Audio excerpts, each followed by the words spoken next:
Okay, the purpose of this video is to teach you how to perform some constructions with parallel lines. As with all constructions, you're going to need your compass and you're going to need a straight edge. As with all these constructions have been in the past, Ms. Bailey has very thoughtfully included a website that you can go to if you're struggling.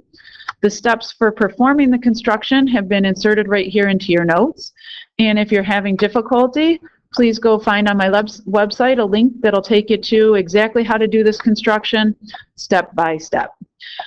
But the nuts and bolts of this construction actually boil down to some things that we've already studied in this class and some facts that you should already know.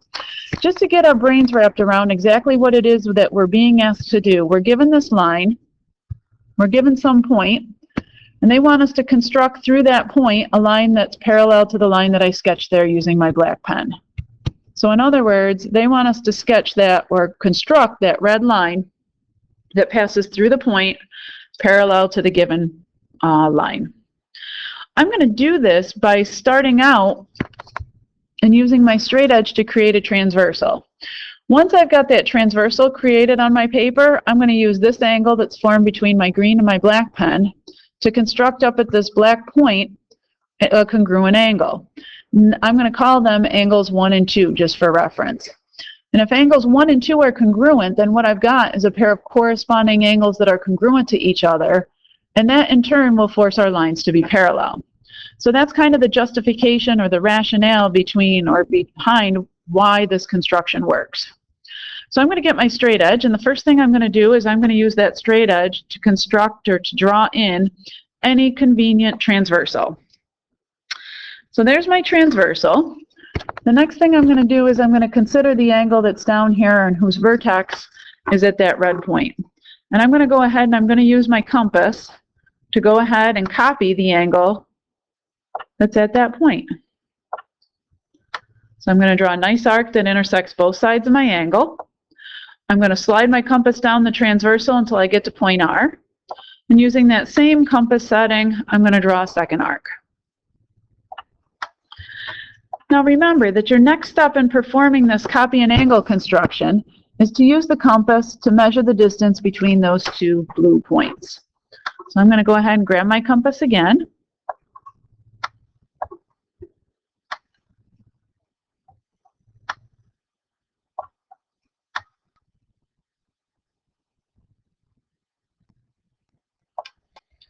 Now, while my compass is here, pay close attention to the exact location of where the point of my compass is.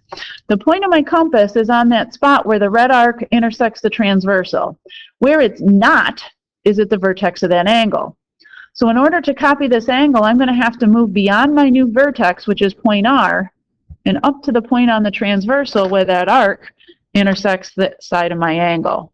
So that's where the point of my compass is going to go. Once the point of my compass is there, I'm all set to go ahead and draw that new arc in there. At this point, I have everything that I need, with the exception of using my straight edge to connect the point of intersection of those arcs together with point R. So I'm going to go ahead and grab my straight edge. I'm going to connect point R to the point where my arcs intersect. And notice that when I completed this construction, my lines don't look terribly parallel.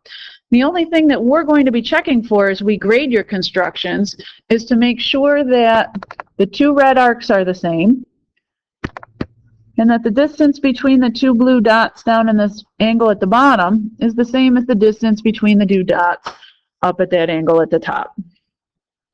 So again, we're concerned more about the construction being completed correctly than we are about getting a protractor out and measuring your angles.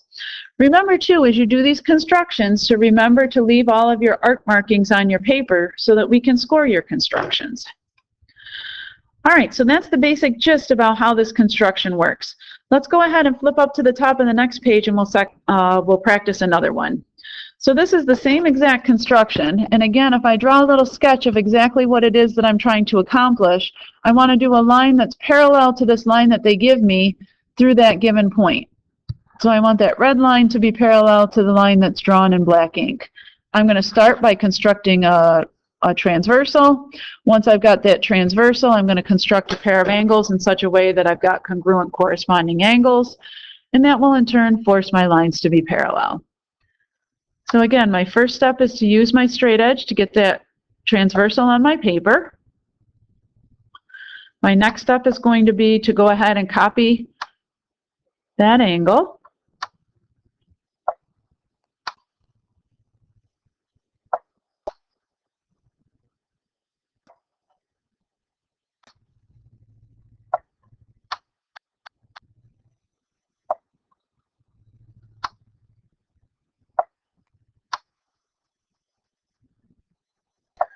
And again, notice that I'm keeping the point of my compass on the transversal.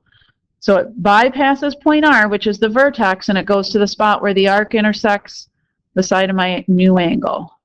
Then I can go ahead and make that new arc in there, grab my straight edge, and connect my point with that point of intersection. And this one I did a little bit better because the lines look a little bit more parallel.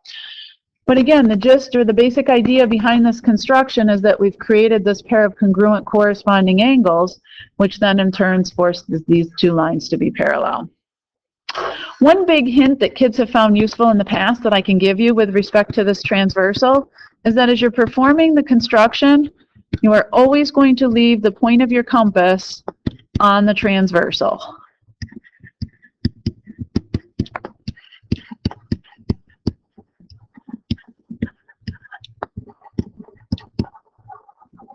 The next time you come to class, we're going to practice this construction a couple times with a compass and straight edge.